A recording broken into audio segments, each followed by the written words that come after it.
Good evening, स्वागत है सभी का अनअकैडमी के यूजीसी नेट के हमारे इस चैनल पर। जल्दी से आ जाइए सभी बच्चे और फिर हम अपना आज का सेशन जो है वो शुरू करते हैं।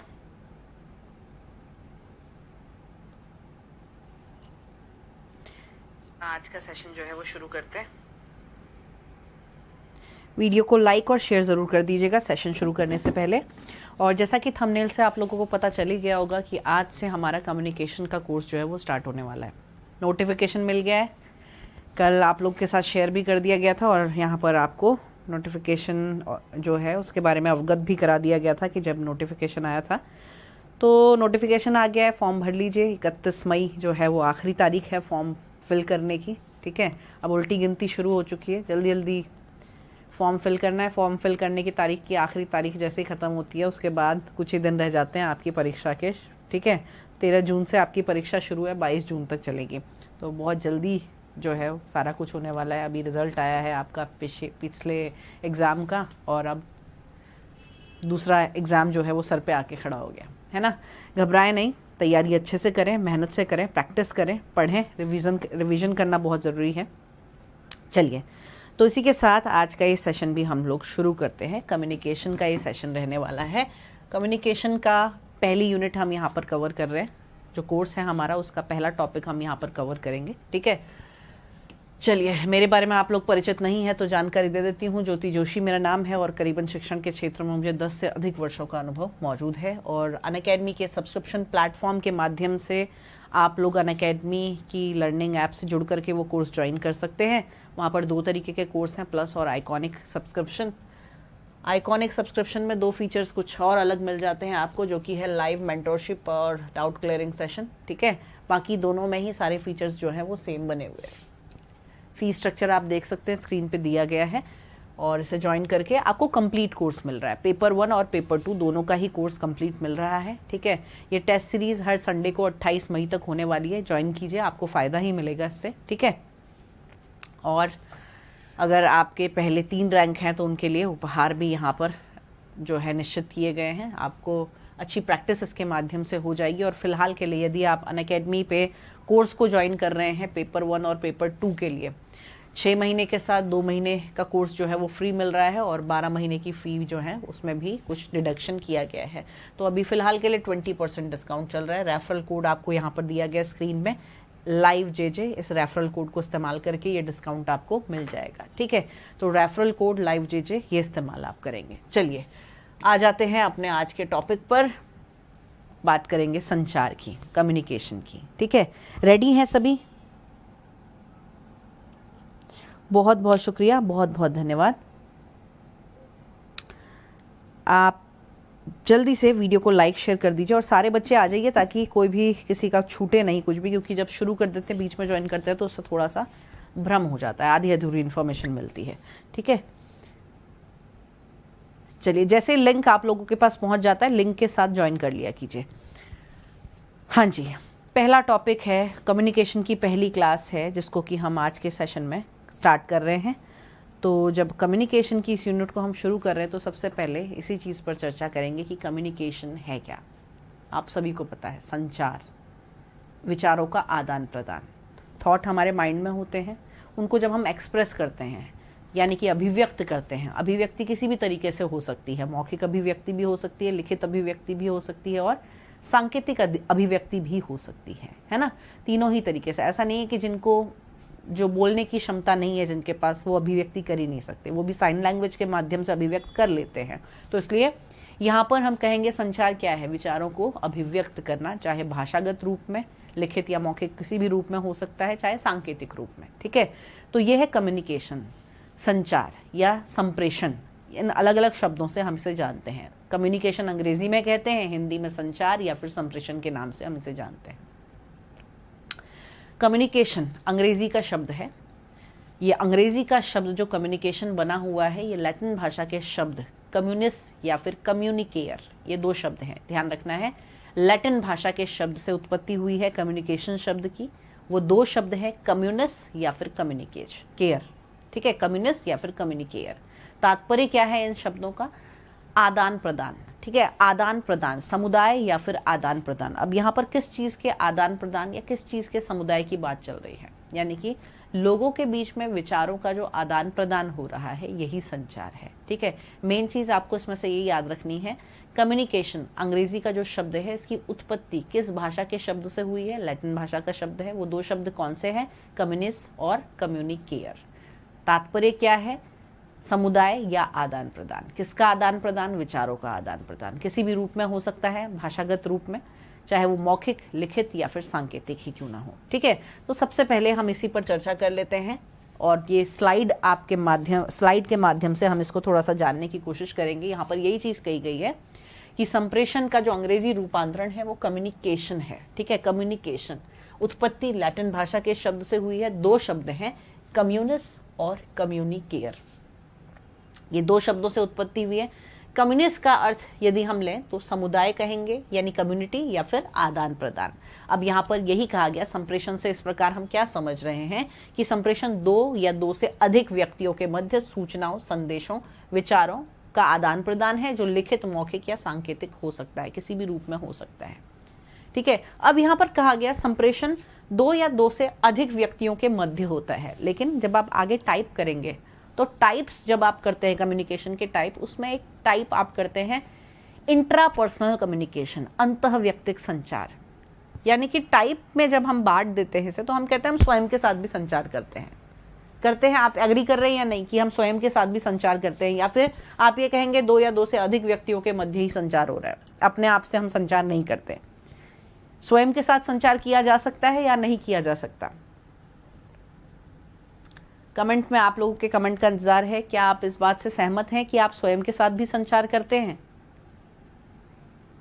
हाँ या नहीं?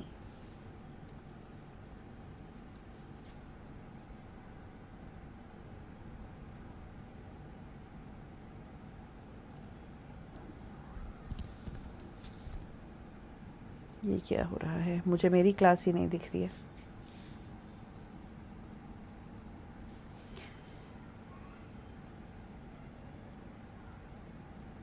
जी हाँ, बिल्कुल, आपका संचार स्वयं आपके साथ भी होता है, तभी ये टाइप है कि इंट्रापर्सनल कम्युनिकेशन। स्वयं के साथ संचार में आप अपने मस्तिष्क में बहुत सारे अंतर्द्वंद से जूझ रहे होते हैं, है ना। आप किसी से शेयर नहीं कर पाते, एक्सप्रेस नहीं कर पाते, अभिव्यक्त नहीं कर पाते, तो आप स्वयं में अंदर ही अंदर मंथन में रहते हैं, स्वयं से ही संवाद करते हैं, किसी डिसीजन पे आ जाते हैं, काफ़ी अंतर्द्वंद मन में चलता है और एक निर्णय पर आ जाते हैं। वो स्वयं से संचार करके ही वो जो विचार हैं हमारे मस्तिष्क में, ठीक है, जिन पर हम मनन कर रहे हैं, वो मनन करने वाली प्रक्रिया और पुरानी यादों को जिसमें हम स्मरण करते हैं, वो सारी प्रक्रिया स्वयं के साथ संचार है। इसलिए हम कहेंगे संचार स्वयं के साथ भी होता है, लेकिन दो या दो से अधिक व्यक्तियों के साथ जब हम अपने विचारों का आदान प्रदान करते हैं तो उस प्रक्रिया को हम सही रूप में संचार के तौर पर परिभाषित कर सकते हैं। आगे कहा गया, संप्रेषण की इस प्रक्रिया में संदेश भेजने वाला व्यक्ति प्रेषक, जबकि सूचना प्राप्त करने वाला व्यक्ति संदेश प्राप्तकर्ता कहा जाता है। और संप्रेषण को एक रेखीय प्रक्रिया के तौर पर जाना जाता है, लीनियर कम्युनिकेशन कहा गया, लीनियर प्रोसेस कहा गया है। इसके अंतर्गत एक सरल रेखा की ओर बढ़ता हुआ इसे माना जाता है। ठीक है, अब थोड़ा सा कॉन्सेप्ट पर चलेंगे और सारे टर्म्स को यहाँ पर जानेंगे, क्योंकि ये टर्म्स जब तक हम नहीं जानेंगे तब तक हमें कम्युनिकेशन की सही श्रृंखला को समझ पाना थोड़ा सा मुश्किल हो सकता है। ठीक है, सामान्य शब्दों में यदि हम कहें तो हम क्या देखते हैं, कम्युनिकेशन की प्रक्रिया में एक तो सेंडर है, जिसको हम हिंदी में प्रेषक कहते हैं। ठीक है, ये प्रेषक या फिर ये सेंडर वह व्यक्ति है जिससे संचार शुरू होता है। इसीलिए, क्योंकि इससे संचार शुरू होता है, इसीलिए इसे संचार का स्रोत भी कहा जाता है, यानी कि इसे संचार का सोर्स भी कहा जाता है। ठीक है, अब ये स्रोत जो संचार कर रहा है वो किसी पर्सन के लिए कर रहा है। यहाँ पर मैं जो संचार कर रही हूँ मैं आप लोगों के लिए कर रही हूँ। तो ऐसी स्थिति में जो व्यक्ति संचार कर रहा है, यहाँ पर मैं अगर कम्युनिकेट कर रही हूँ तो मैं सेंडर, और जिससे वो संचार कर रहा है वो प्राप्तकर्ता, यानी कि वो रिसीवर। ये सामान्य सी चीज़ है जो सभी जानते हैं। ठीक है, जिसे हम हिंदी में प्राप्तकर्ता के तौर पर भी जानते हैं। दो मुख्य तत्व तो होने ही चाहिए। अब बीच में आ गया मैसेज, यानी कि मैसेज क्या है? वो विचार जिसको आप आगे रिसीवर के पास पहुंचा रहे हैं, है ना। ये मैसेज क्या है? वो विचार जिसे आप रिसीवर के पास पहुंचा रहे हैं। तो इस सामान्य चित्र को यदि हम देखें तो हम यहां पर कहेंगे कि कम्युनिकेशन एक रेखीय प्रक्रिया है, संचार एक रेखीय प्रक्रिया है, लीनियर प्रोसेस है, जहां पर सेंडर के पास मस्तिष्क में एक विचार है, उसने मैसेज के माध्यम से उसको आगे रिसीवर तक पहुंचा दिया। तो इस तरीके से एक रेखा की तरह संचार आगे बढ़ रहा है। आप देख पा रहे हैं, एक रेखा की तरह संचार आगे बढ़ रहा है, ठीक है। इसमें रिसीवर से कोई जवाब वापस नहीं आ रहा है, इसलिए ये एक रेखा की तरह आगे बढ़ रहा है। इसलिए हम कह रहे हैं यहाँ पर कम्युनिकेशन एक लीनियर प्रोसेस है, यानी कि एक रेखीय प्रक्रिया है। यानी कि सीधा सीधा अर्थ आप ये समझ चुके हैं, जहां पर भी जवाब नहीं वापस आ रहा है और जवाब ना वापस आने की वजह से वो संचार एक रेखीय संचार में बदल जाता है, ठीक है, एक लीनियर कम्युनिकेशन में बदल जाता है। इसीलिए ये एक लीनियर प्रोसेस कहा गया है। टीचिंग एप्टीट्यूड आपने कवर किया था, तब भी ये चीज कही थी, शिक्षण एक प्रक्रिया है। संचार हम यहाँ पर पढ़ रहे हैं और संचार के संदर्भ में भी हम यही स्टेटमेंट कह रहे हैं कि संचार एक प्रक्रिया है, ठीक है। जिस तरीके से शिक्षण की हमने बात करी थी, वहां पर हमने कहा था कि भाई जो शिक्षा है, एजुकेशन है, वो एक जीवन पर्यंत चलने वाली प्रक्रिया है। संचार के संदर्भ में भी हम यही कहते हैं कि संचार एक जीवन पर्यंत चलने वाली प्रक्रिया है ना, लाइफ लॉन्ग चलता ही रहता है। कम्युनिकेशन कभी समाप्त नहीं होता। कम्युनिकेशन जो है वो जीवन पर्यंत चलने वाली प्रक्रिया है, और जीवन पर्यंत के साथ हम इसे गतिशील कहें, यदि डायनामिक कहें तो ज्यादा सटीक होगा। क्योंकि जब भी हम कम्युनिकेशन करते हैं, अक्सर कम्युनिकेट करते हैं, तो जो हमारी पिछली बात रहती है उससे अगली बात जो हम करते हैं वो अपने कम्युनिकेशन को आगे बढ़ाने के लिए करते हैं। हम ऐसा कभी नहीं करते कि एक ही बात को घूमते फिरते बात करेंगे, है ना। घूमते फिरते एक ही बात पर हम अटके रहेंगे तो हमारे सामने वाला जो श्रोता है वो यही कहेगा कि भाई आगे भी बढ़ जा, है ना। इस तरीके से कई फ्रेंड्स सर्कल में आपके दोस्त होते हैं, वो बड़ी एक्साइटमेंट से कहानी सुनाते हैं, सस्पेंस क्रिएट करते हैं, और सस्पेंस क्रिएट करते करते एक ही बात पर अटक के रह जाते हैं। फिर आप इरिटेट हो जाते हैं। अक्सर हम भी जब कॉलेज में पढ़ते थे, स्कूल में पढ़ते थे, तो कुछ दोस्त हमारे इस तरीके के होते थे, अरे मुद्दा क्या है, मुद्दे पर आओ, जो मेन चीज़ है वो तो बताओ। और वो क्या है, वो उसी चीज़ पे उलझे हुए रह जाते हैं। तो उस तरीके का संचार जो है वो एक सही संचार नहीं है। संचार हमेशा गतिशील होता है, डायनामिक होता है। आपकी पिछली बात को आगे बढ़ाने वाला नेक्स्ट कम्युनिकेशन होना चाहिए। ऐसा नहीं कि एक ही बात पे उलझे रहने वाला कम्युनिकेशन हो। इसलिए हम कह रहे हैं कम्युनिकेशन हमेशा डायनामिक रहता है, हमेशा ही गतिशील रहता है, ठीक है। तो ये पहले आप ये यहाँ पर बेसिकली ये जाना है कि कम्युनिकेशन एक रेखीय प्रक्रिया है। रेखीय प्रक्रिया कैसे है? जहाँ पर फीडबैक वापस नहीं आ रहा है, ठीक है। जितने भी बच्चे जुड़ चुके हैं, वीडियो को लाइक शेयर कीजिए। टेलीग्राम चैनल का नेम टीचिंग एग्जाम विद ज्योति जोशी, उसको आपने ज्वाइन करना है। डेली क्लास की अपडेट आपको उस टेलीग्राम चैनल पर मिलेगी। अभी थोड़े समय के लिए टाइम टेबल फिक्स नहीं हो पा रहा है, इस वजह से मैं आपको अनुरोध कर रही हूँ, टेलीग्राम चैनल में लिंक जब क्लास का आए तो उस लिंक के माध्यम से आप लोग क्लास में जुड़िएगा, ठीक है। क्योंकि आप लोगों को भी इससे थोड़ा तकलीफ रहती है कि क्लासेस कहाँ हो रही है, कैसे हो रही हैं, ठीक है। तो आपको इससे जानकारी मिल जाएगी। चलिए, तो पहली चीज़ ये आपने जान ली है कि किस तरीके से कम्युनिकेशन की प्रक्रिया एक रेखीय प्रक्रिया होती है, ठीक है। अब हम चलते हैं एक दूसरे कॉन्सेप्ट की तरफ। अब ये रेखीय प्रक्रिया वाला कम्युनिकेशन का जो कॉन्सेप्ट है ये हमने जान लिया। हम और बाकी एलिमेंट को जानते हैं, और उसके बाद डिटेल में जब ये तथ्य आप जान लेंगे तो फिर हम डिटेल में चलते हैं कि आखिर संचार की प्रक्रिया की क्या क्या विशेषता है और संचार की प्रक्रिया को कैसे बेहतर बनाया जा सकता है। ये सारी चीज़ें आपके लिए इंपॉर्टेंट है क्योंकि इनमें से क्वेश्चन आते हैं। सबसे पहले हम बात करेंगे एलिमेंट पर, ठीक है। एलिमेंट पर यानी कि तत्वों पर। किसके तत्व की हम बात कर रहे हैं? ये बात कर रहे हैं संचार या फिर कम्युनिकेशन के तत्वों की, ठीक है। हमने सबसे पहली चीज़ हमने यहाँ पर ये जान लिया कि संचार की प्रक्रिया का जहाँ से प्रारंभ होता है, वो प्रारंभ वाली जो जगह है वो क्या कहलाती है? वो सोर्स, यानी कि वो कहलाता है वो सेंडर, ठीक है। तो संचार की प्रक्रिया में संचार शुरू करने वाला सबसे पहला तत्व जो है वो है सेंडर, जिसे हम हिंदी में प्रेषक के तौर पर भी जानते हैं, या फिर इसे हम संचारक भी कहें तो कह सकते हैं। ठीक है, तो सबसे पहला तत्व हो गया सेंडर।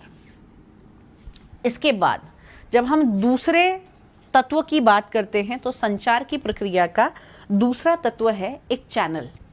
ठीक है, चैनल क्या है? चैनल जिसे हम हिंदी में माध्यम कहते हैं। मुझे अपनी बात रखनी है और अपनी बात रखने के लिए मुझे कोई ना कोई मीडियम चाहिए। ठीक है, अब हम ऑनलाइन प्लेटफॉर्म के माध्यम से जुड़े हुए हैं। ऐसे में आपके चैनल की भूमिका कौन निभा रहा है? यहाँ पर आपके पास एक फ़ोन है जिसके माध्यम से आप मुझे देख पा रहे हैं, है ना, और मेरे पास एक सिस्टम है जो इंटरनेट से जुड़ा हुआ है, इसी के माध्यम से मैं आप लोगों तक पहुँच पा रही हूँ।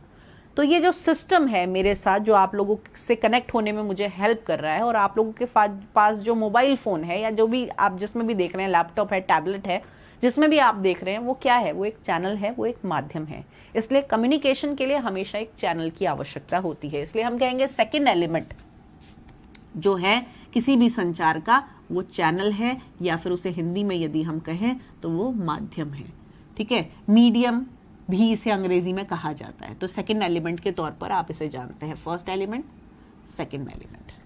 ठीक है, यहाँ पर ध्यान रखना है, चलो कोई ना कोई उपकरण को हमने कह दिया कि वो चैनल है। ठीक है, कोई ना कोई इंस्ट्रूमेंट है, उपकरण है, जिसे कि हम चैनल की भूमिका में रख रहे हैं।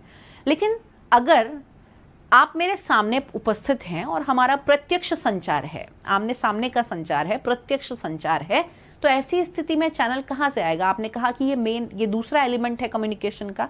तो ऐसी स्थिति में जब आमने सामने के संचार की बात आती है तो हम जो मुंह का इस्तेमाल कर रहे हैं, कानों का इस्तेमाल कर रहे हैं, और हमारे जो भी सेंस ऑर्गन्स हैं, है ना, जो हमारे जो भी सेंस ऑर्गन्स हैं, वो हमारे आमने सामने की बातचीत में मीडियम या फिर चैनल की भूमिका में रहते हैं।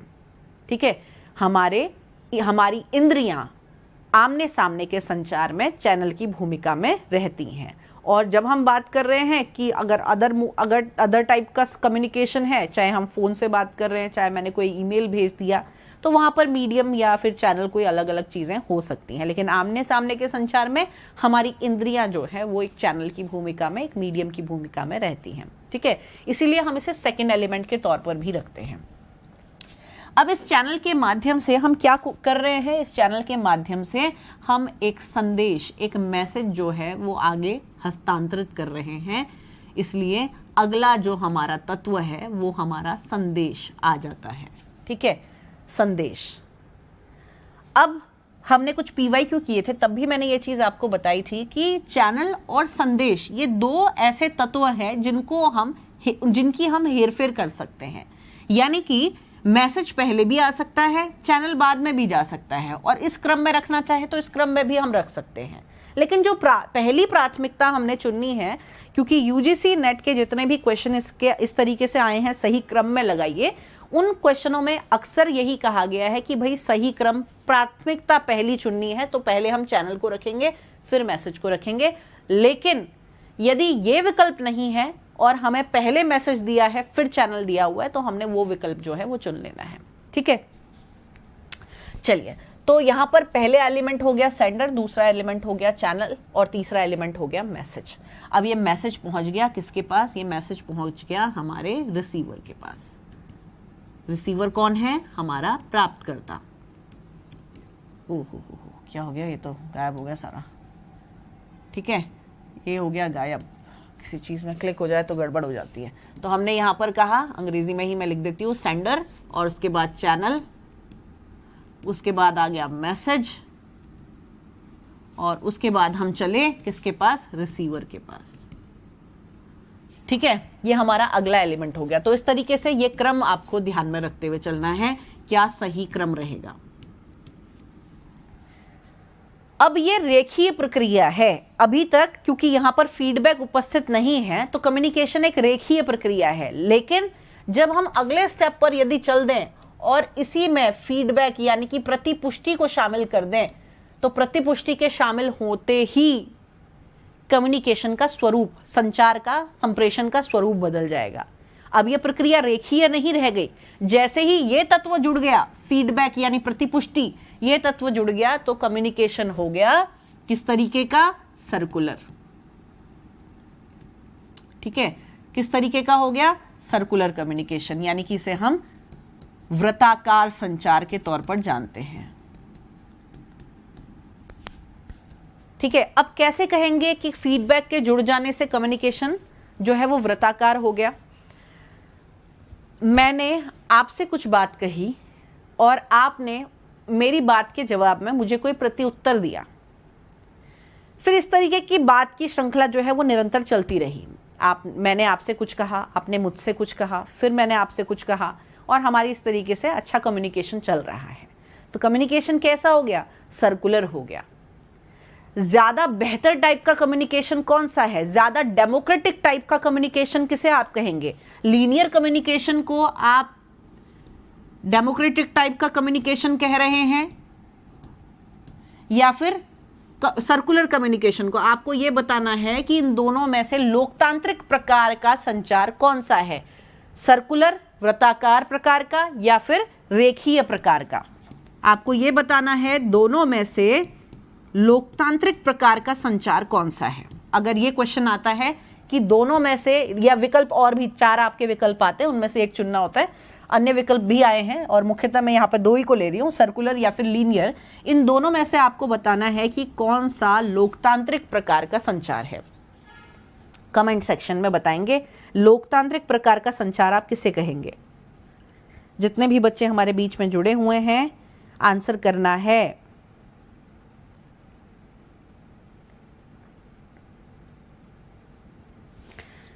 जी बिल्कुल, जहां पर फीडबैक उपस्थित है और जहां पर फीडबैक रहेगा, फीडबैक यानी सामने वाले को भी बोलने का अवसर मिल रहा है, केवल एक तरफा बोलना निरंकुशता की निशानी है ना। एक तरफा बोलना ऑटोक्रेटिक टाइप का कम्युनिकेशन हो गया, निरंकुश संचार हो गया। आपने टीचिंग एप्टीट्यूड में भी पढ़ा था कि जो मेमोरी लेवल है वहां पर किस तरीके से शिक्षण किया जाता है। मेमोरी लेवल पर पूरी तरह से शिक्षक केंद्रित शिक्षण जो है वो रहता है, टीचर सेंटर्ड रहता है, निरंकुश प्रकार का। जहां पर एक तरफा संचार है वो ऑटोक्रेटिक हो गया, वो हो गया निरंकुश। इसलिए लीनियर कम्युनिकेशन जब बात करेंगे तो लीनियर कम्युनिकेशन एक तरीके का हमारा निरंकुश संचार है। ठीक है, लेकिन वहीं जब हमारी प्रतिपुष्टि, सामने वाले को भी बोलने का मौका मिला, और लोकतंत्र में अभिव्यक्ति की स्वतंत्रता है लेकिन कुछ भी कहने की स्वतंत्रता नहीं है, वहां पर भी मर्यादा को बनाए रखने की स्वतंत्रता है। आप दूसरों की भावनाओं को ठेस नहीं पहुंचा सकते अपनी अभिव्यक्ति की स्वतंत्रता के अंतर्गत। ठीक है, तो ये याद रखना है जहां पर भी सर्कुलर कम्युनिकेशन है, क्योंकि सर्कुलर कम्युनिकेशन में क्या उपस्थित है, प्रतिपुष्टि यानी कि फीडबैक उपस्थित है, प्रतिपुष्टि उपस्थित है, और ये प्रतिपुष्टि का होना ही इस संचार को बनाता है लोकतांत्रिक।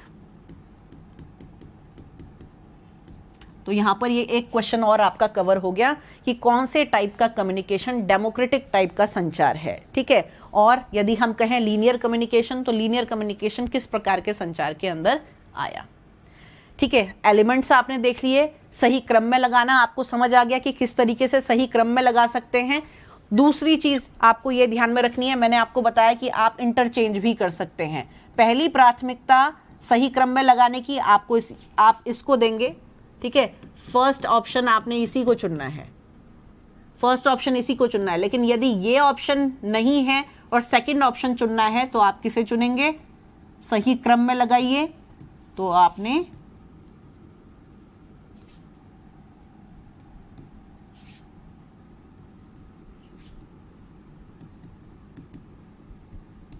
इसको चुन लेना है। हर किसी में फीडबैक शामिल नहीं होता है, क्योंकि लीनियर कम्युनिकेशन में फीडबैक शामिल नहीं होता, लेकिन यदि है तो सही क्रम फिर आप चुन लेंगे। पहला ये, दूसरा ये चुनना है। दोनों में आ जाए आपको एक चुनना, तो ऐसी स्थिति में प्रथम प्राथमिकता आप इसी को देंगे। ठीक है, पहली प्राथमिकता आप इसी को देंगे। अब आपको मैं एक चित्र दिखाती हूं, उस चित्र के माध्यम से भी आपको काफी कुछ चीजें क्लियर हो जाएगी। ठीक है, ये चित्र देखिए, संचार की प्रक्रिया के प्रमुख तत्वों के बारे में इस चित्र में बताया गया है।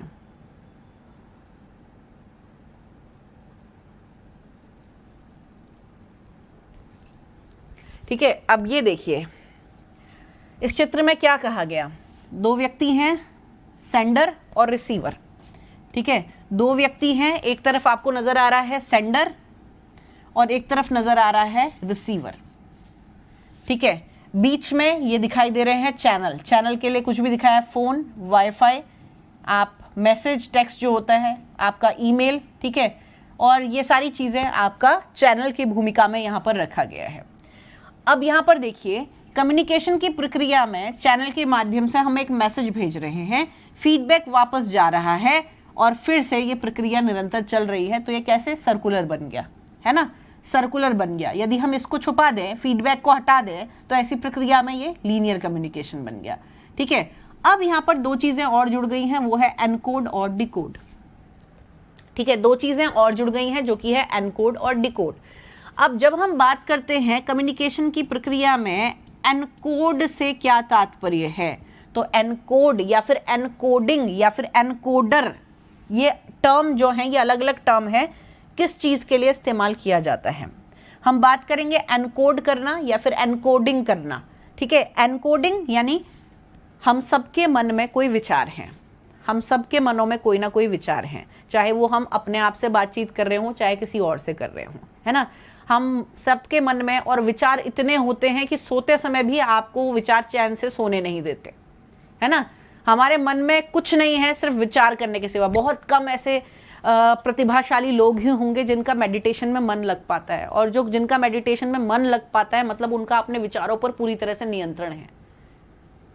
कितनों का अपने विचारों पर नियंत्रण है, मेडिटेट कर पाते हैं, मेडिटेट करने की क्षमता रख पाते हैं, और कितने बच्चे ऐसे हैं जिनका सोते समय भी विचार आपको छोड़ते नहीं हैं।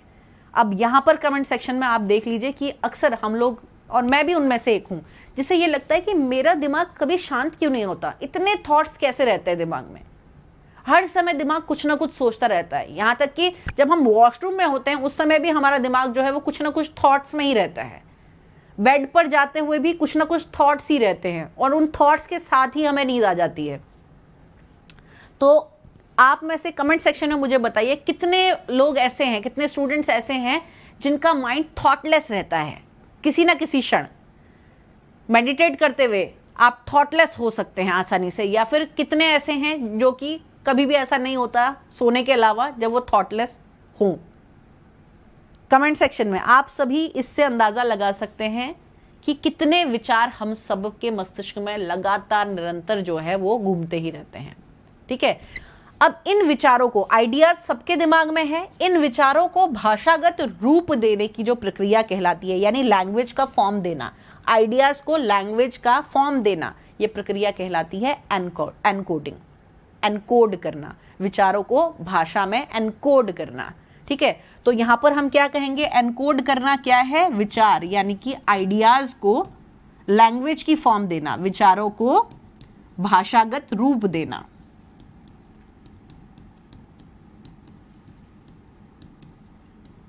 ये प्रक्रिया हो गई आपकी एनकोडिंग। आपसे क्वेश्चन पूछ लिया जाता है एनकोडिंग से आप क्या समझते हैं, दिए गए विकल्पों में से बताइए। ठीक है, तो एनकोड या एनकोडिंग ये लगभग सेम ही है।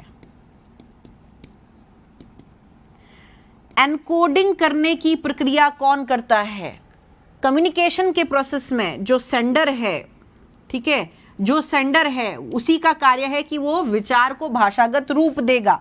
ठीक है, इसीलिए कम्युनिकेशन के प्रोसेस में एनकोडर ही, सेंडर ही एनकोडर है। ठीक है, ध्यान में रखना है, कम्युनिकेशन के प्रोसेस में सेंडर ही एनकोडर है। क्वेश्चन आपसे आए हुए हैं प्रीवियस ईयर में, कम्युनिकेशन के प्रोसेस में सेंडर ही एनकोडर है, ये स्टेटमेंट आपको ध्यान में रखना है। ठीक है, अब यानी कि सेंडर के मन में एक विचार है, उस विचार को उसने भाषागत रूप दिया, यानी कि उसने एनकोडिंग करी उस विचार की। सेंडर जो है वो एनकोडर बन गया। एनकोडर बनने के बाद उसने विचारों को भाषागत रूप दिया, उसकी एनकोडिंग करी और एक चैनल के माध्यम से वो रिसीवर के पास पहुंच गया। रिसीवर ही डेस्टिनी यानी कि गंतव्य भी आप इसे कह सकते हैं। ठीक है, डेस्टिनी या फिर गंतव्य भी आप इसे कह सकते हैं। जब अपने रिसीवर के पास वो विचार पहुंच चुका है, रिसीवर उस थॉट का क्या करेगा, जो विचार उसके पास आया है एनकोड होकर के उसके पास आया, अब वो उसे समझेगा, वो उसे इंटरप्रेट करेगा, अंडरस्टैंड करेगा, इंटरप्रेट करेगा, समझेगा और उसका अनुवाद करेगा।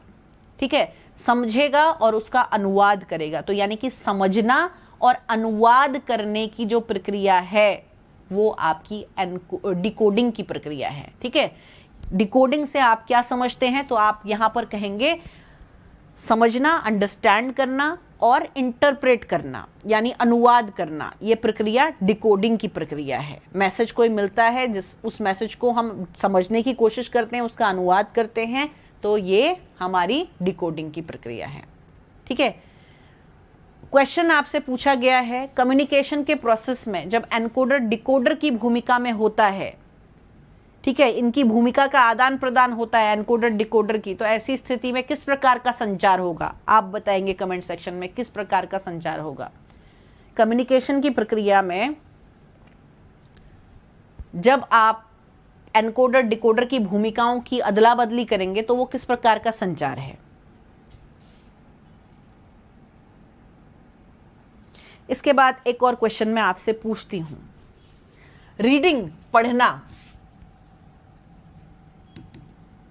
ठीक है, रीडिंग या पढ़ना, ये प्रक्रिया एनकोडिंग में आएगी या फिर डिकोडिंग में आएगी। पढ़ना, ये प्रक्रिया एनकोडिंग में आएगी या फिर डिकोडिंग में आएगी।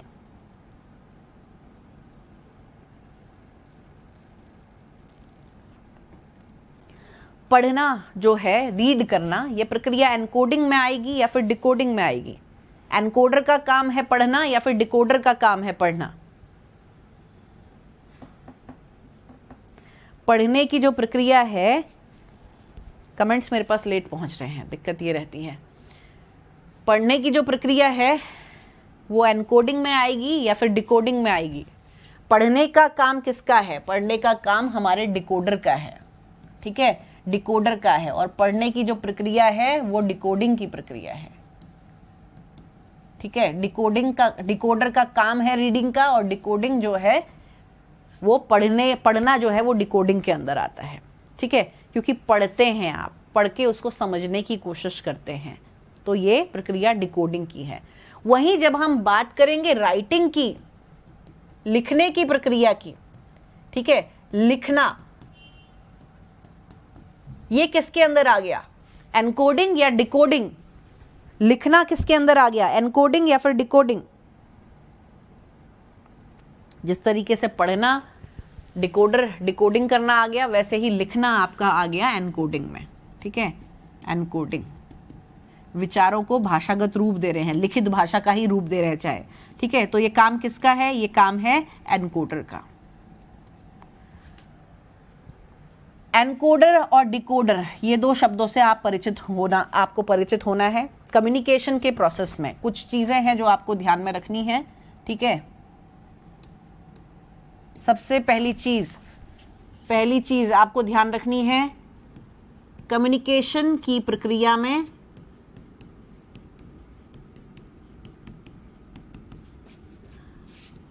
सेंडर की भूमिका किसकी है, एनकोडर की। ठीक है, कम्युनिकेशन की प्रक्रिया में रिसीवर की भूमिका किसकी है, डिकोडर की। ठीक है, विचारों को भाषागत रूप देना,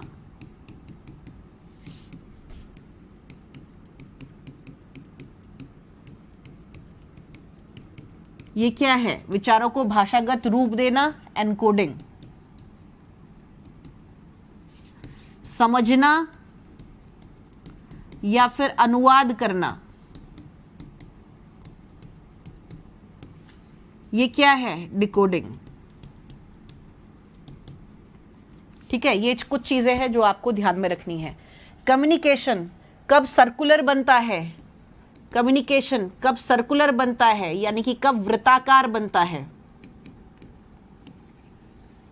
ठीक है, कम्युनिकेशन कब वृत्ताकार बनता है, जब एनकोडर और जो डिकोडर है अपनी भूमिका का आदान प्रदान करते हैं। ठीक है,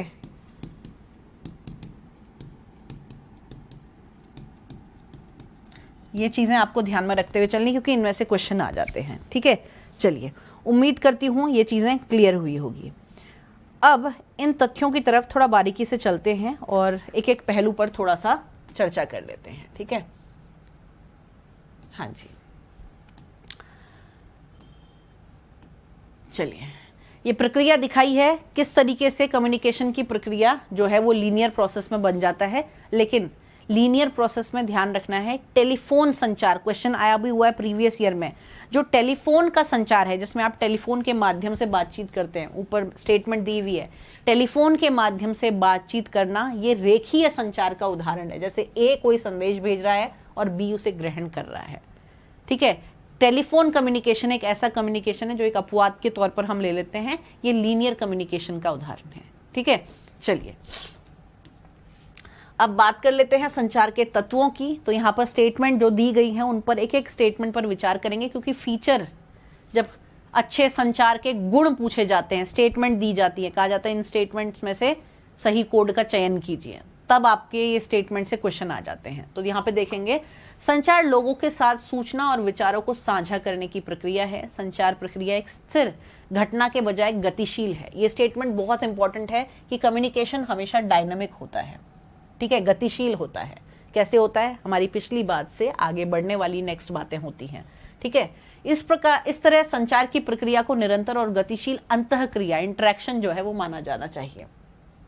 अब ये दिखाई दिए हैं आपको 7 तत्व संचार की प्रक्रिया में। कौन कौन से हैं? प्रेषक यानी सेंडर, थॉट विचार, एनकोडिंग संचार चैनल, रिसीवर, डिकोडिंग या फिर प्रतिक्रिया, ठीक है। ये थॉट क्या है? ये थॉट, इसको हम मैसेज के रूप में भी ले लेते हैं, ठीक।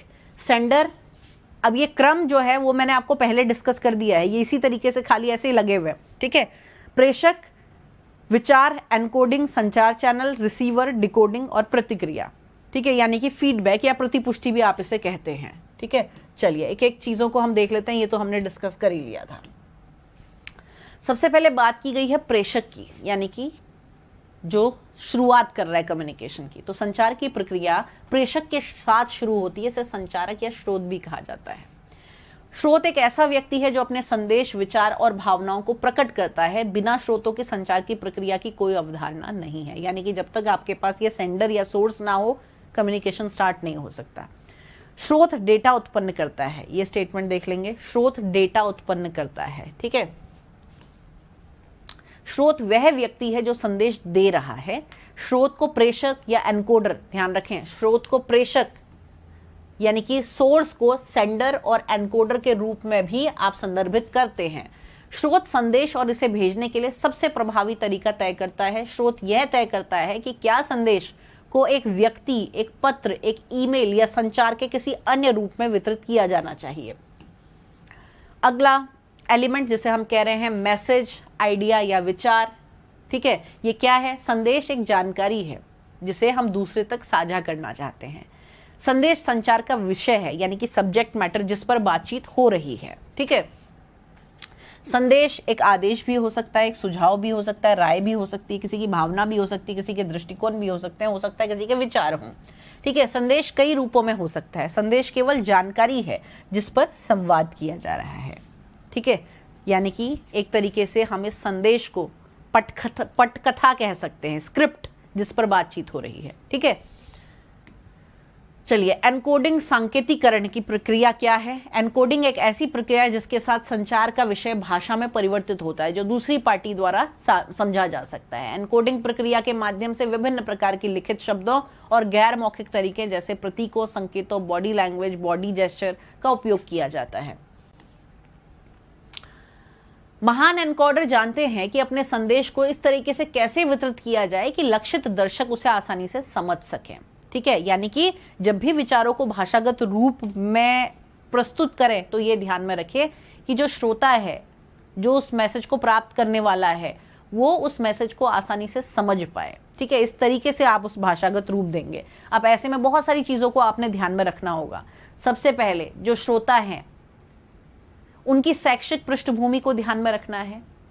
शैक्षिक पृष्ठभूमि के साथ साथ ये भी ध्यान में रखना है सामाजिक पृष्ठभूमि, सांस्कृतिक पृष्ठभूमि क्या है उनकी, है ना।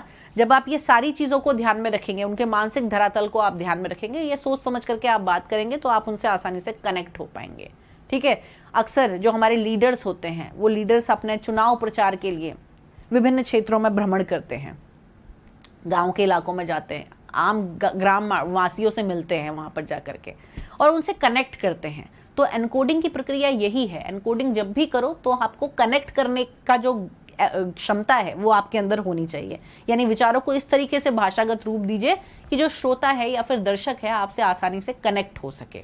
ठीक है, ये आप आगे पढ़ेंगे जब हम बात करेंगे अच्छे कम्युनिकेशन के अंदर क्या फीचर्स होते हैं। ठीक है, जो लोग महान संचारक हैं वो महान एनकोडर हैं। वे अपने शब्दों को इस तरीके से प्रस्तुत करना जानते हैं कि उनके दर्शक रिसीवर आसानी से उसे समझ सकें। अब अगला जो एलिमेंट है उसमें हम चलते हैं। अगला एलिमेंट क्या है हमारा? चैनल या फिर मीडियम। ठीक है, वह साधन जिसके द्वारा एक संदेश संचार के विभिन्न साधन, इसे माध्यम के रूप में भी हम जानते हैं। तो संचार एक चैनल के माध्यम से प्रेषित होता है, एक मीडियम चाहिए आगे भेजने के लिए संचार को। उदाहरण के लिए सेलफोन के माध्यम से प्रेषित संदेश। इन चैनलों के उदाहरण में हम रेडियो को भी ले सकते हैं, ईमेल भी ले सकते हैं, स्काइप भी ले सकते हैं, टेलीविजन भी ले सकते हैं, मोबाइल भी ले सकते हैं, प्रिंट मीडिया भी ले सकते हैं। कोई भी मीडियम हो सकता है कम्युनिकेशन का। बहुत सारे चैनल हैं। अब यह प्रेषक पर निर्भर करता है कि अपनी जरूरत के अनुसार वो संदेश के लिए किसी भी चैनल का चयन करे। चैनल बहुत ही सरल साधन है जिसके माध्यम से संदेश यात्रा करता है। आमने सामने संचार में चैनल हमारी सभी इंद्रियों को शामिल होती हैं। ये स्टेटमेंट ध्यान में रखना है। आमने सामने के संचार में चैनल की भूमिका में कौन रहेंगी? हमारी इंद्रियां।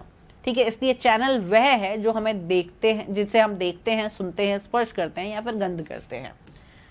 ठीक है, जब हम किसी के साथ ऑनलाइन संचार कर रहे हैं तो चैनल कंप्यूटर है। जब चैनल को टेक्स्ट करना है तो सेलफोन है। जब केबल में पर फिल्म देखते हैं तो चैनल टीवी है।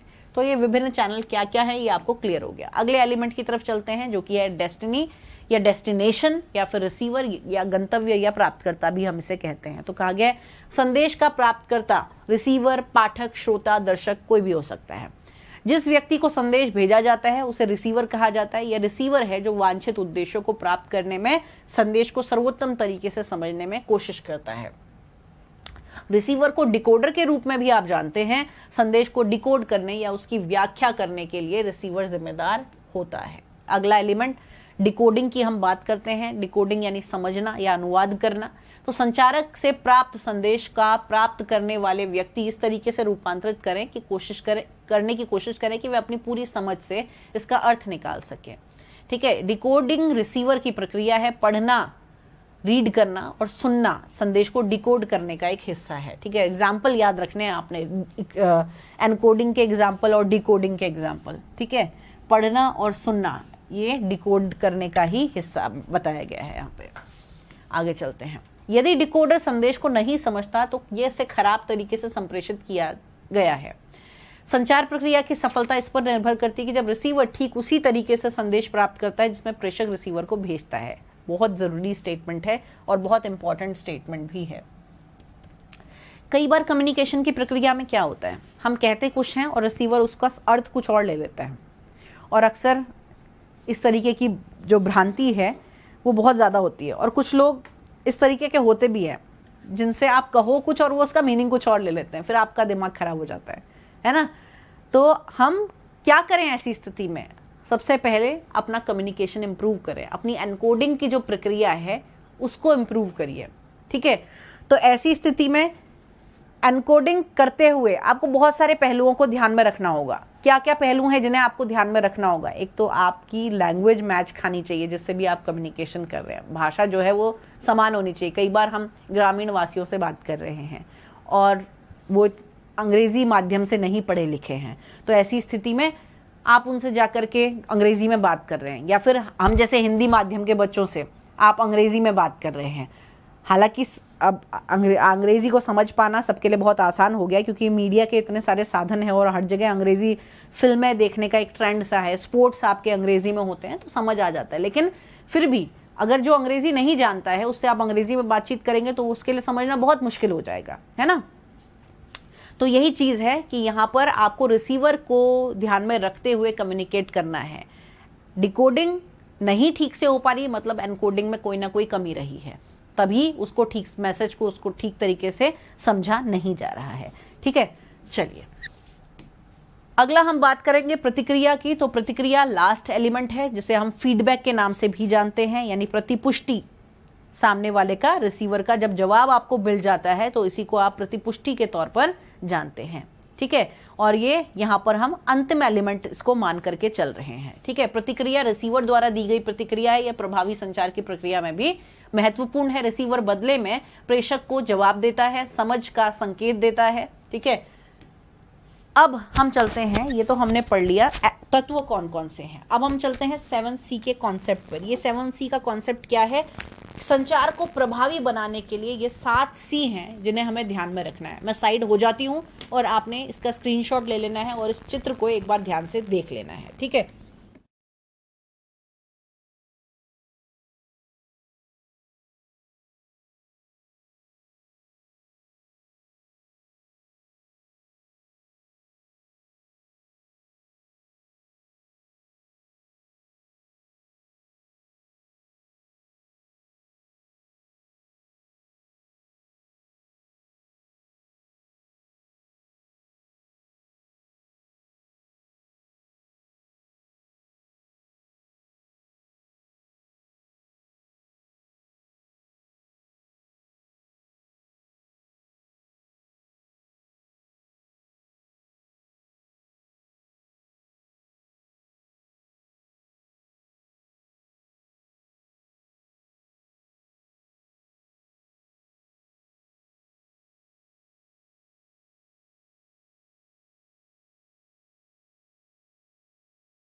उम्मीद है ये चित्र आपने अच्छे से देख लिया होगा।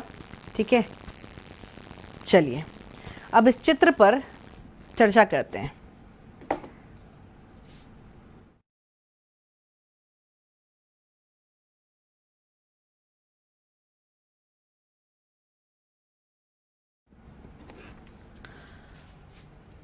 स्टेटमेंट दी गई है, प्रभावी संचार के लिए 7C की अवधारणा लिखित और मौखिक संचार दोनों पर लागू होती है। आपसे क्वेश्चन पूछे जाते हैं 7C के कॉन्सेप्ट से। ठीक है, और ये इंपॉर्टेंट है, इससे प्रीवियस ईयर में भी हाल ही के कुछ वर्षों में प्रश्न पूछे गए हैं। तो 7C का जो कॉन्सेप्ट है इस चित्र में दिया हुआ है कि कम्युनिकेशन प्रभावी कैसे बनेगा जब आप इन 7C की अवधारणा को ध्यान में रखते हुए संचार करेंगे। ये 7C क्या हैं? Complete, concrete, concise, consideration, courtesy, clear और करेक्ट संचार। ठीक है, हिंदी में इसका साथ आपको दिया हुआ, नीचे दिया हुआ डिस्क्रिप्शन कि उसको हिंदी में क्या कहते हैं। लेकिन ये अंग्रेजी के 7C हैं जिनको आप चाहे अंग्रेजी का संचार हो चाहे हिंदी का संचार हो, किसी भी भाषा में संचार कर रहे हो आप, आपको ये ध्यान में रखना है कि ये 7 C जो है आपको फॉलो करते हुए चलने हैं। सिंपल से हैं 7 C।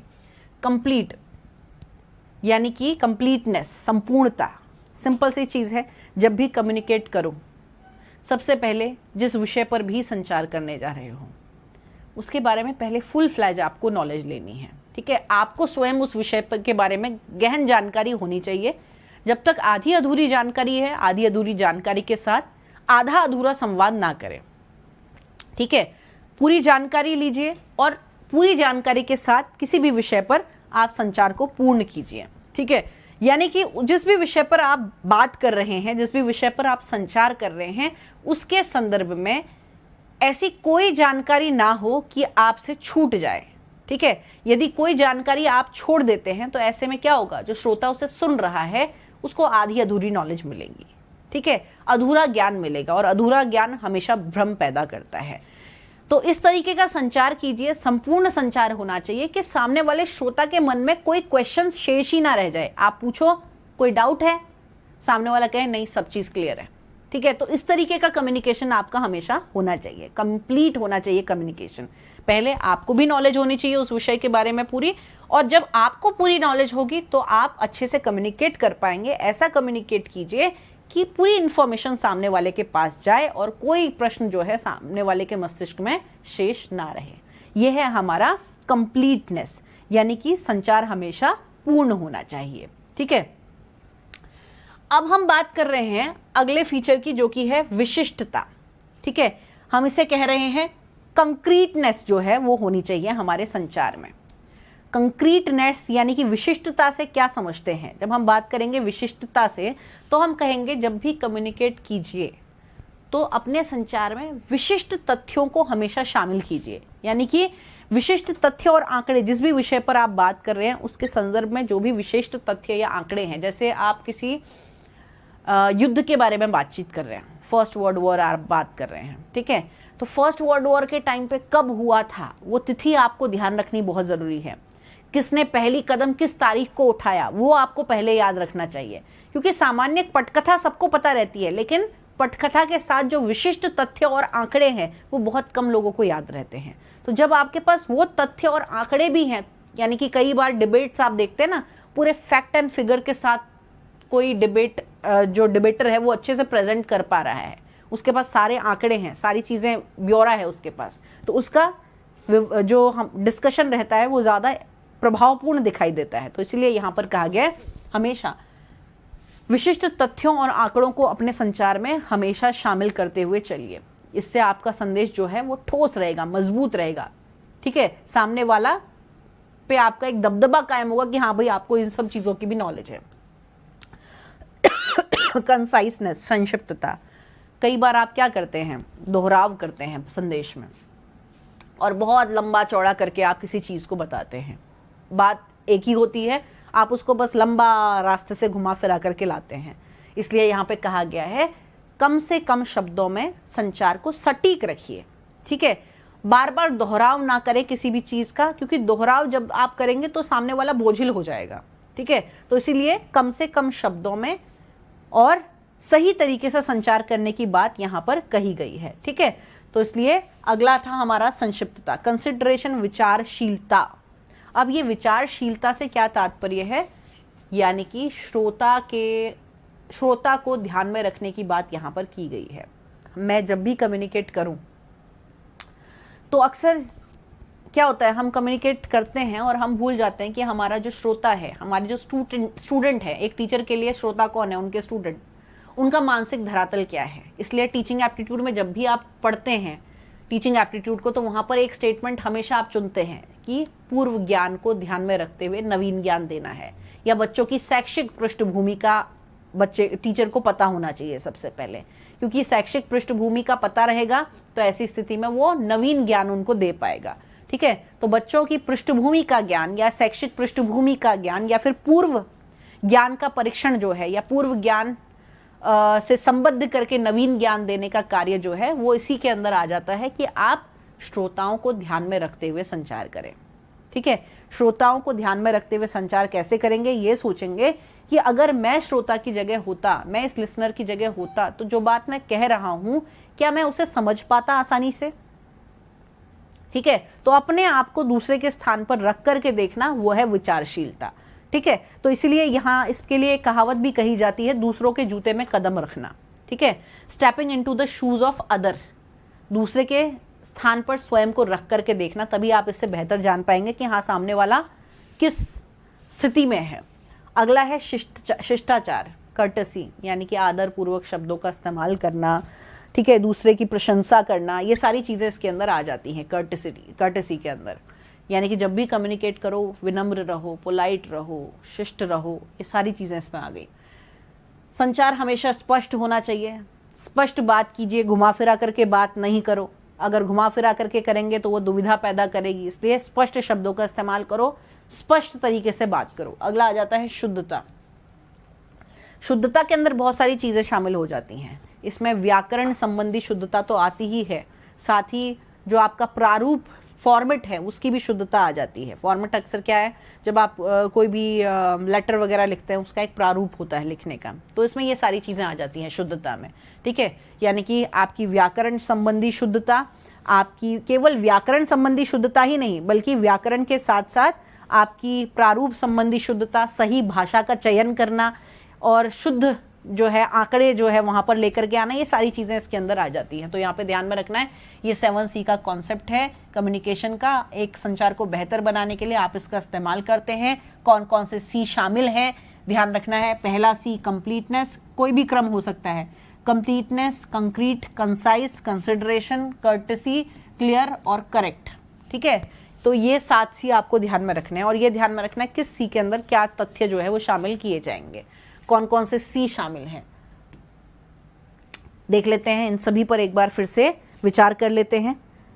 डिटेल थ्योरी जो दी हुई है उस पर जान लेना बहुत आवश्यक है। कंप्लीटनेस, संपूर्णता की बात की गई है, तो कहा गया संचार पूर्ण होना चाहिए। इसमें दर्शकों द्वारा आवश्यक सभी तथ्यों को बताना चाहिए। संदेश भेजने वाले को रिसीवर के दिमाग को ध्यान में रखना चाहिए और उसी के अनुसार संदेश देना चाहिए। कंप्लीटनेस में आगे कहा गया एक पूर्ण संचार में निम्नलिखित विशेषता होनी चाहिए। सबसे पहले कोई महत्वपूर्ण जानकारी गायब ना हो। एक पूर्ण संचार हमेशा जहां भी आवश्यक हो अतिरिक्त जानकारी देता हो। यह रिसीवर के मन में कोई भी सवाल ना छोड़े। पूर्ण संचार दर्शकों, पाठकों, संदेश प्राप्तकर्ताओं द्वारा बेहतर निर्णय लेने में मदद करता है क्योंकि उन्हें सभी वांछित और महत्वपूर्ण जानकारियां मिलती हैं। कंसाइसनेस की बात आती है जिसमें हम कहते हैं संक्षिप्तता। तो यहाँ पे कहा गया है संक्षिप्त संचार में निम्नलिखित विशेषताएं हैं। कौन कौन सी? यह समय बचाने के साथ साथ लागत बचाने वाला भी होना चाहिए। यह मुख्य संदेश को रेखांकित और हाईलाइट करता है क्योंकि यह अत्यधिक और अनावश्यक शब्दों का उपयोग करने से बचता है। संक्षिप्त संचार दर्शकों को सीमित शब्दों में संक्षिप्त आवश्यक संदेश प्रदान करता है। ठीक है, चलिए।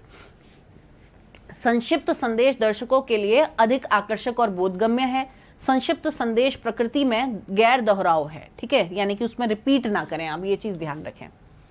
कंसिडरेशन, विचारशीलता की जब हम बात करेंगे तो विचार का अर्थ है दूसरों के जूते में कदम रखना। प्रभावी संचार को दर्शकों को ध्यान में रखना चाहिए, अर्थात दर्शकों के दृष्टिकोण, पृष्ठभूमि, मानसिकता, शिक्षा के स्तर आदि को सुनिश्चित करें कि दर्शकों को स्वाभिमान बना रहे और उनकी भावनाओं को ठेस ना पहुंचे। अपने शब्दों को पूरा करते हुए दर्शकों की जरूरतों के अनुरूप संदेश में अपने शब्दों को संशोधित करें।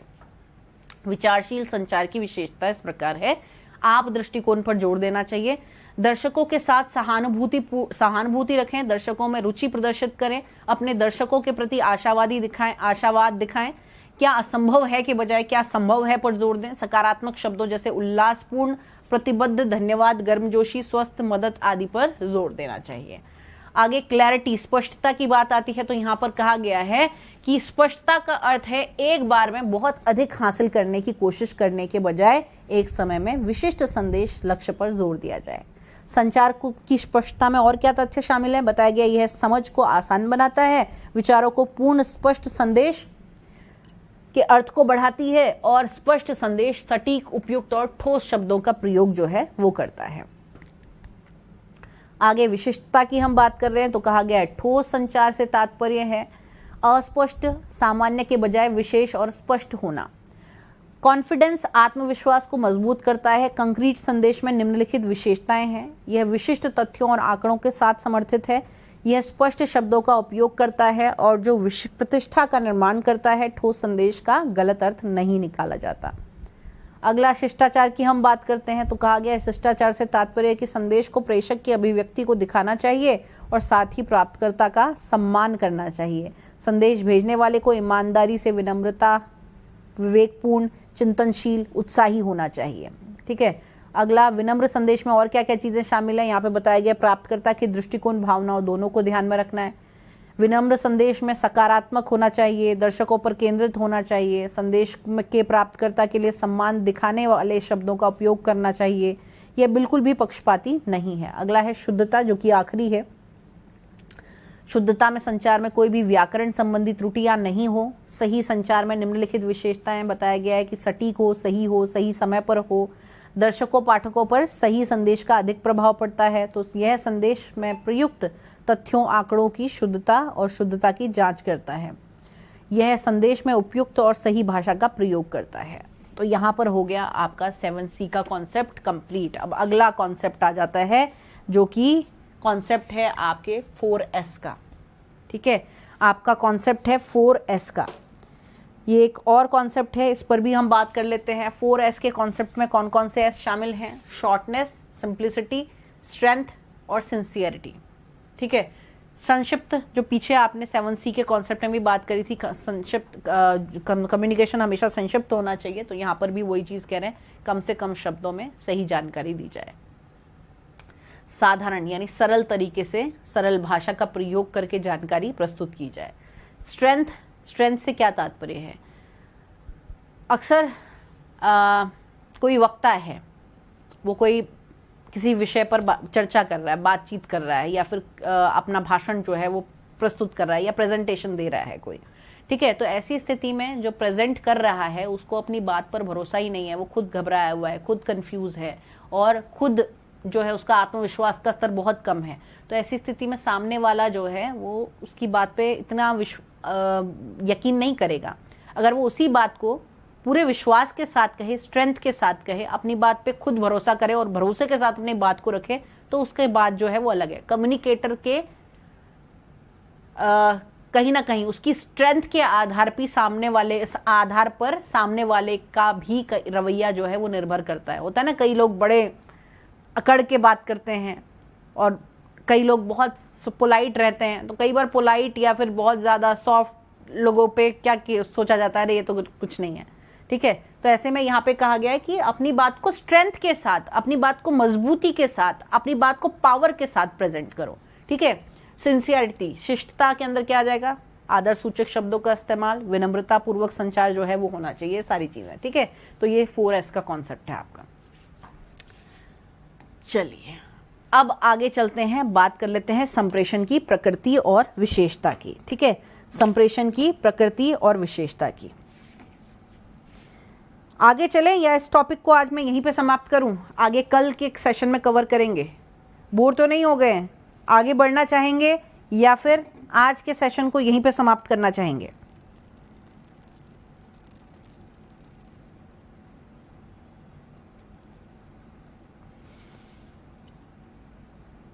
बताइए।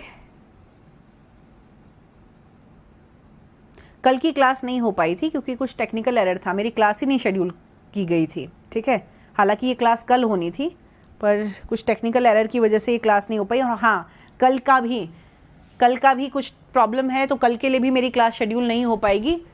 कल की क्लास जो है हम स्पेशल क्लास पर लेंगे। ठीक है, स्पेशल क्लास अनअकैडमी की लर्निंग ऐप पर ये क्लास होगी। ठीक है, और फ्री ऑफ कॉस्ट ये क्लास है। तो कल 7:30 बजे हमारी स्पेशल क्लास होगी। ठीक है, उस पर जुड़ जाना है आपने।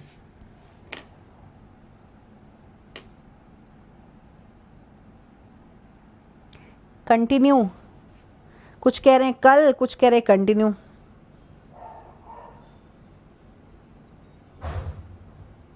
चलिए भाई, आप लोगों में जोश, कुछ बच्चों में जोश है, तो हम जो बच्चे कह रहे हैं कि कल करेंगे, आज नहीं करेंगे, उनकी नहीं सुनेंगे। जो कह रहे हैं कि अभी करेंगे और इसी वक्त करेंगे, टाइम कम है, हम उनकी सुनेंगे। ठीक है, चलिए आगे बढ़ते हैं, बात कर लेते हैं संप्रेषण की प्रकृति और विशेषता की। ये बहुत इंपॉर्टेंट टॉपिक है क्योंकि इसमें से स्टेटमेंट्स आ जाती हैं। कैसे क्वेश्चन आते हैं? स्टेटमेंट बेस्ड क्वेश्चन आते हैं। स्टेटमेंट दे दी जाती है, कहा जाता है कम्युनिकेशन के संदर्भ में कौन सा कथन सही है, दिए गए विकल्पों में से छाटिए, सही कोड का चयन कीजिए। ठीक है, तो इस पर हम बात कर लेते हैं। सबसे पहली चीज हम कहेंगे संचार एक प्रबंधीय कार्य है। ठीक है, प्रबंधीय कार्य है, यानी कि मैनेजमेंट से जुड़ा हुआ फंक्शन है। कैसे प्रबंधीय कार्य है?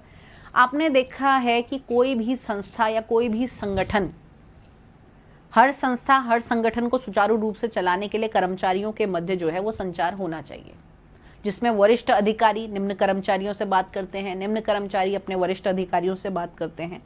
और किसी भी संगठन को यदि सुचारू रूप से चलाना है तो ऐसी स्थिति में कंपनी के जो वरिष्ठ अधिकारी हैं उनका अपने जो जितने भी कनिष्ठ अधिकारी हैं यानी कि जो सबऑर्डिनेट्स हैं उनसे बेहतर तरीके से कम्युनिकेट करना बहुत आवश्यक है। वो थोड़ा सा भी कुछ अच्छा करते हैं, हमें अक्सर क्या होता है संस्थाएं डिमोटिवेट ही करती रहती है, तुमसे ये भी नहीं हुआ, वो भी नहीं हुआ, ये टारगेट है, वो भी कंप्लीट नहीं हुआ, ये है, ये भी कंप्लीट नहीं हुआ। हमने जितने भी संस्थाओं को ज्वाइन किया है बहुत कम ऐसी संस्थाएं देखी हैं जहां पर मोटिवेट किया जाता है।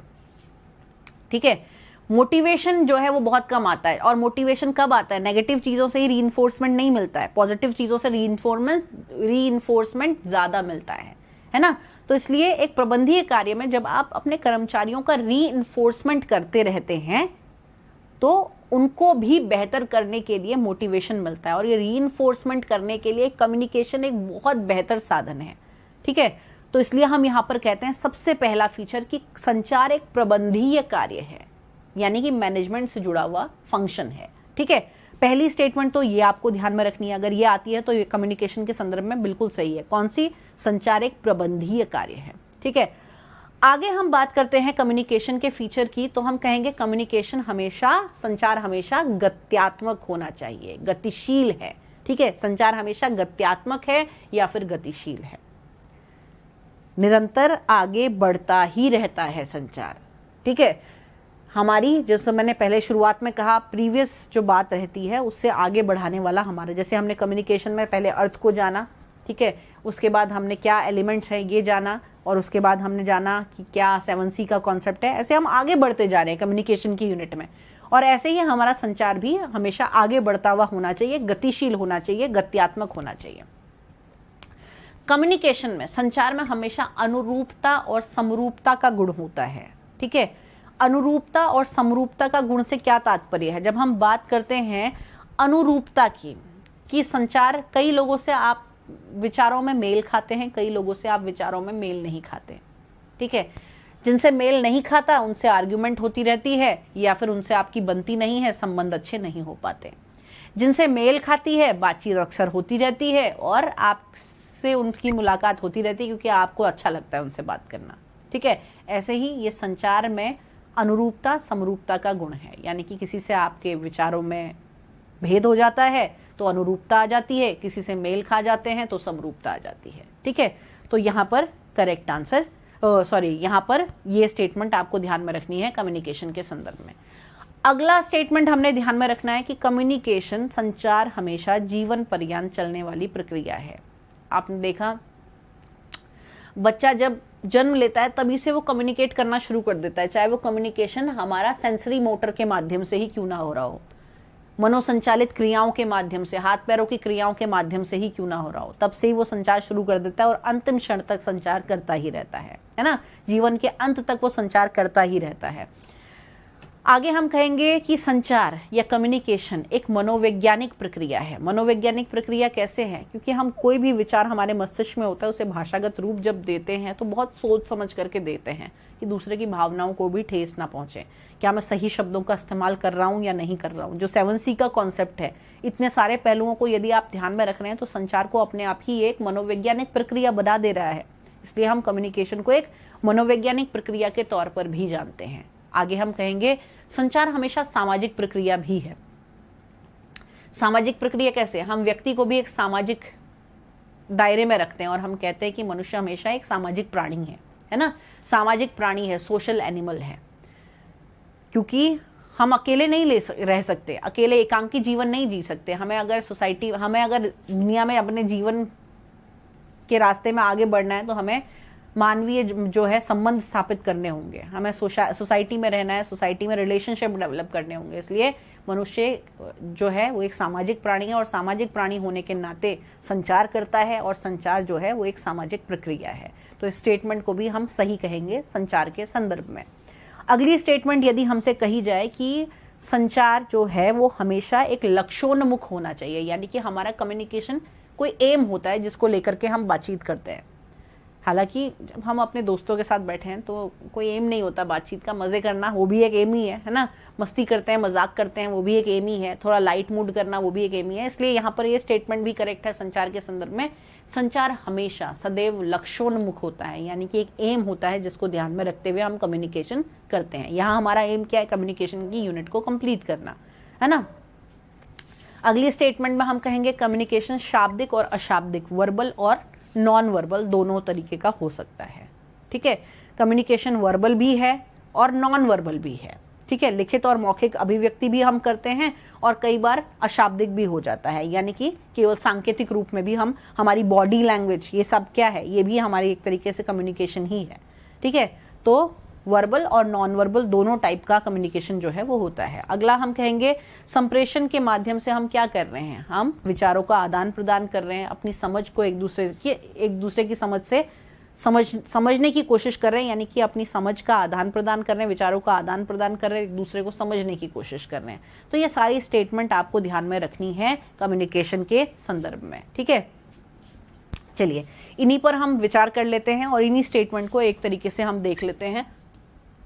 सबसे पहली चीज कही गई है कम्युनिकेशन के संदर्भ में कि संचार जो है वो एक प्रबंधीय कार्य है, मैनेजरियल फंक्शन यहाँ पे बताया गया है।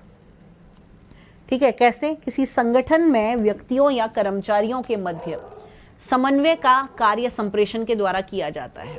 ठीक है, यानी कि किसी भी संस्था संगठन के अंदर जो संस्था या संगठन काम करती है वो इस कम्युनिकेशन के माध्यम से ही कार्य कर पा रही है। अगला कह रहे हैं संप्रेषण सदैव गत्यात्मक या गतिशील होता है।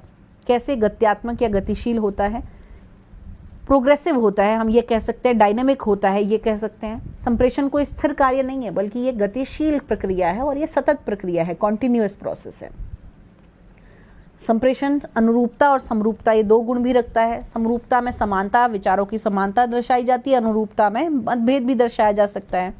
तो संप्रेषण एक जीवन पर्यंत चलने वाली प्रक्रिया है। संप्रेषण एक मनोवैज्ञानिक और सामाजिक प्रक्रिया है। कैसे है ये मैंने आपको बता दिया।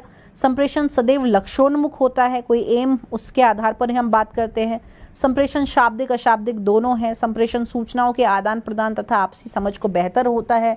संप्रेषण प्रक्रिया को बेहतर बनाने के लिए परंपरागत संप्रेषण माध्यमों के साथ साथ आधुनिक संप्रेषण माध्यमों का भी प्रयोग किया जाता है। संप्रेषण प्रक्रिया संदर्भ से प्रभावित होती है। ये बहुत इंपॉर्टेंट स्टेटमेंट है, ध्यान रखना। कम्युनिकेशन का जो प्रोसेस है वो कॉन्टेक्स्ट से प्रभावित होता है। इंपॉर्टेंट क्यों कहा? क्योंकि प्रीवियस ईयर में ये स्टेटमेंट एज इट इज आई थी। ठीक है, कि संप्रेषण की प्रक्रिया संदर्भ से प्रभावित होती है। हम किसी कॉन्टेक्स्ट में बात करते हैं, किसी संदर्भ में हमेशा बात करते हैं। ठीक है, अंतिम कहा गया प्रभावी संप्रेषण कब होगा, ये स्टेटमेंट देख लेंगे। कोई भी कम्युनिकेशन प्रभावी कब होगा? जब प्रतिपुष्टि होगी। ठीक है, ध्यान रखें, कोई भी कम्युनिकेशन प्रभावी कब होगा? जब फीडबैक उपस्थित होगा, जवाब मिलेगा श्रोता से, तो ऐसी प्रक्रिया प्रभावी कहलाएगी। इसलिए स्टेटमेंट दी गई है संदेश की प्रभावशीलता केवल संदेश व्यक्त करने तक नहीं बल्कि इससे अधिक इस बात पर निर्भर करती है कि उसको प्रेषक द्वारा वांछित अर्थ को समझा जाता है या नहीं। संदेश को तभी प्रभावी माना जाएगा जब उसमें प्रतिपुष्टि शामिल होगी। ठीक है, ये स्टेटमेंट यहाँ पर दी हुई है। आगे जिस तरीके से शिक्षण अधिगम के संदर्भ में हमने पढ़ा था कि शिक्षण जो है वो एक कला और विज्ञान जो है दोनों है, ऐसे ही यहाँ पर भी संप्रेषण के संदर्भ में हम सेम चीज़ कह रहे हैं कि संप्रेषण भी कला और विज्ञान दोनों है। ठीक है, संप्रेषण भी कला और विज्ञान दोनों है। कैसे कला और विज्ञान दोनों है? शिक्षण के संदर्भ में हमने कहा कला कैसे है, रचनात्मकता का गुण कला रखती है, तो टीचिंग को भी रचनात्मकता के माध्यम से बेहतर किया जा सकता है। ऐसे ही कम्युनिकेशन को भी रचनात्मकता के माध्यम से बेहतर किया जा सकता है।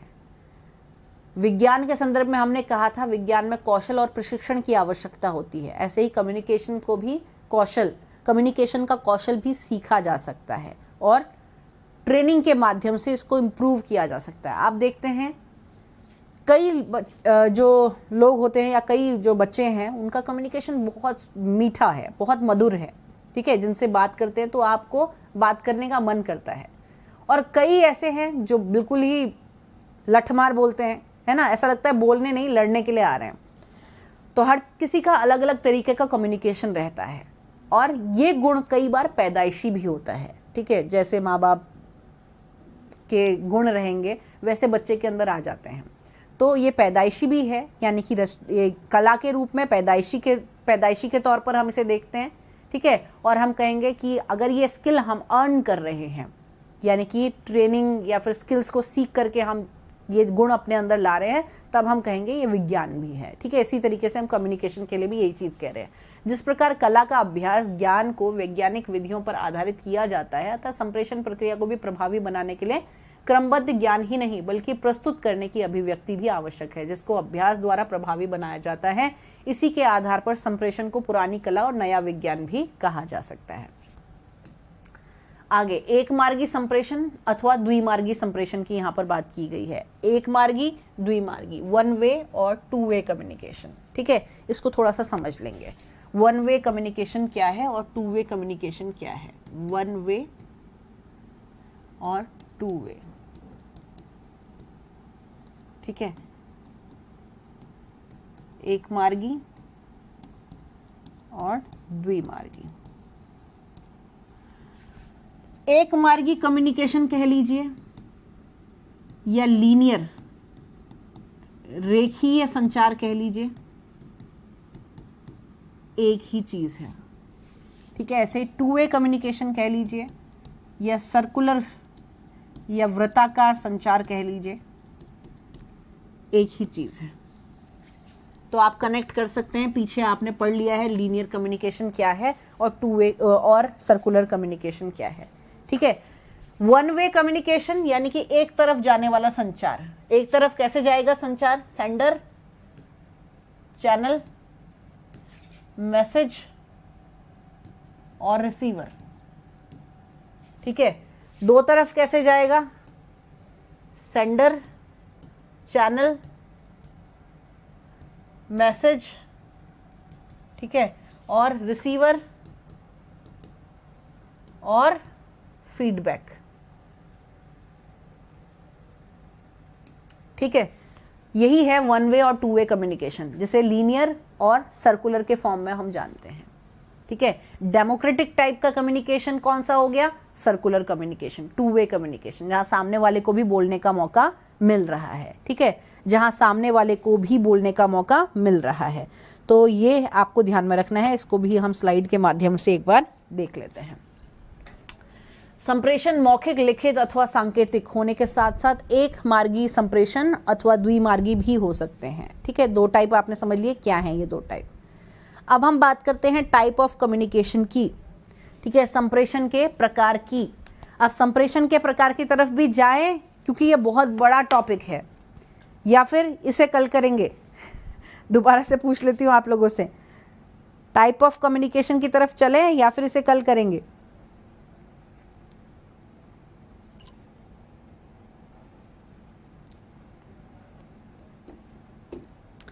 बेहतर ये रहेगा कि इस टॉपिक को हम कल करें, क्योंकि ये कन्फ्यूजन क्रिएट करेगा आपके लिए अगर इसे आज करते हैं तो, क्योंकि ये बहुत अपने आप में ही एक बहुत बड़ा टॉपिक है, ठीक है। इसलिए बेहतर ये रहेगा कि इस टॉपिक को हम कल करें। चलिए, तो आज के सेशन को यहीं पे समाप्त करते हैं, ठीक है। कल स्पेशल क्लास होगी, ठीक है, कल स्पेशल क्लास होगी, तो इसलिए परसों फिर चला जाएगा ये टॉपिक। कल स्पेशल क्लास होगी। कल आपकी मुलाकात मेरे से होगी 7:30 बजे स्पेशल क्लासेस में, 7:30 पर स्पेशल क्लास में आपसे मेरी मुलाकात होगी, ठीक है। तो आपने उस समय मुझसे मुलाकात करनी है। ध्यान रहे, कल 7:30 बजे आप लोगों को मैं लिंक शेयर करूंगी, उस लिंक के माध्यम से स्पेशल क्लास में जुड़ना नहीं भूलना है सभी ने। और इसके बाद फिर परसों हमसे हमारी जो है वो सीक्वेंस वाइज क्लासेस चलती रहेंगी, ठीक है। हाँ जी, कल PYQ होंगे, कल टेस्ट सीरीज चलेगी प्लस आपके सब्सक्रिप्शन स्पेशल क्लासेस वाले प्लेटफॉर्म में, ठीक है।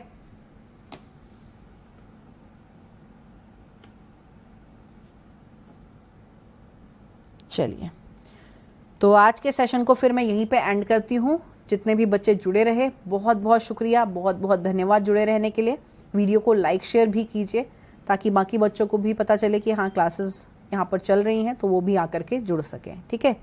बाकी जितने भी बच्चे जुड़े हैं, बहुत बहुत शुक्रिया, धन्यवाद जुड़े रहने के लिए। कल फिर आपसे स्पेशल क्लासेस में मुलाकात होगी। टेलीग्राम चैनल को ज्वाइन कर लेंगे, टीचिंग एग्जाम विद ज्योति।